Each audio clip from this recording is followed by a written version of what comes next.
And the next speaker on the list is Bulgaria, Her Excellency Ambassador Kraleva. The floor is yours.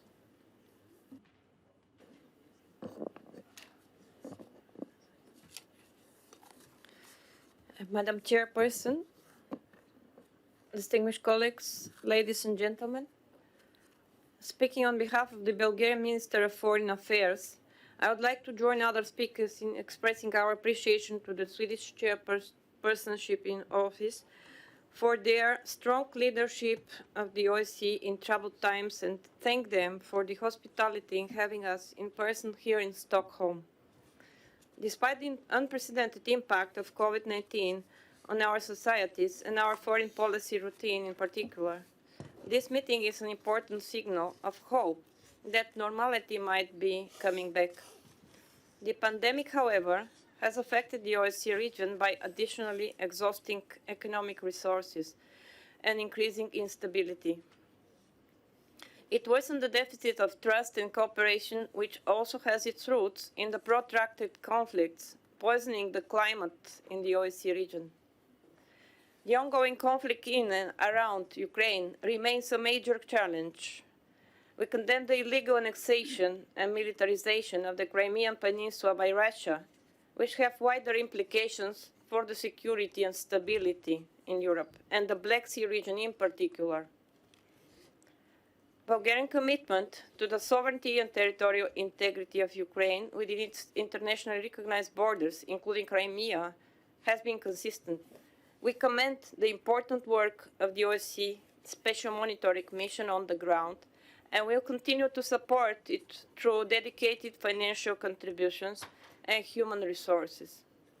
The mission's plans to focus its efforts and resources on monitoring the border with the Russian Federation in the non-government controlled areas have our full support. It is especially important after the regrettable discontinuation of the OSCE observer mission at the Russian checkpoints Gokul and Donetsk this September. The situation in the other conflict areas is also a matter of serious concern. The OSCE should sustain its efforts to find lasting solutions of the protracted conflicts based on international law, the OSCE principles and commitments within the established negotiating formats and genuine political will. In times of crisis, we need more, not less dialogue, and not just an exchange of arguments, but dialogue in good faith. The multidimensional nature of the OSCE security concept remains in its key asset. We reiterate Bulgaria's full support for any meaningful effort to preserve security and rebuild trust in the OSCE region based on the key principles and commitments such as respect for sovereignty and territorial integrity, refraining from the threat of use of force, reciprocity, transparency, and host nation consent. In this spirit, it is more important than ever that we uphold and fully implement our obligations under the Instrument for Conventional Arms Control in Europe. Modernizing the Vienna document remains therefore an urgent priority. We appreciate the consistent efforts of the Swedish chairpersonship to engage the OSCE with the important topics of women's economic empowerment, climate change, and environmental protection.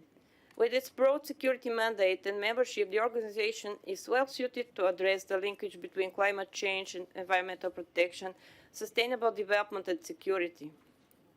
Since the outset of the Helsinki process, human rights and fundamental freedoms, democracy and the rule of law have been at the core of the OSCE cooperative and inclusive security concept. The OSCE still has a role to play through its institutions and field operations in keeping governments accountable to their citizens for the implementation of their obligations to ensure full enjoyment of their rights and freedoms. Those lie at the foundations of resilient and prosperous societies, guarantee transparency, and counter abuses of power, corruption, and disinformation.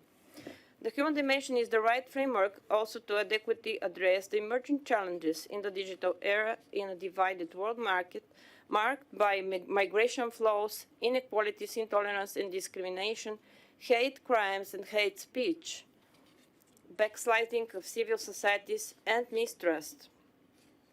It is important here in this moment in time to extend our genuine solidarity with the Belarusian people and strongly appeal for an end of the gross human rights violations, hybrid attacks against its neighbors, and instrumentalization of vulnerable migrants for political purposes, and this is totally unacceptable. Having said that, we would like to commend the indispensable contribution of the OSCE autonomous institutions, like ODIHR, the High Commissioner on National Minorities and the representative of the freedom of the media, for their work and consider their mandates and institutional independence essential tools in that respect. We welcome the decision on the OSCE chairmanship in 2025 by Finland. We regret that the decision on Estonia's candidacy to chair the OSCE in 2024 did not meet consensus, and we stay firm in our support for it.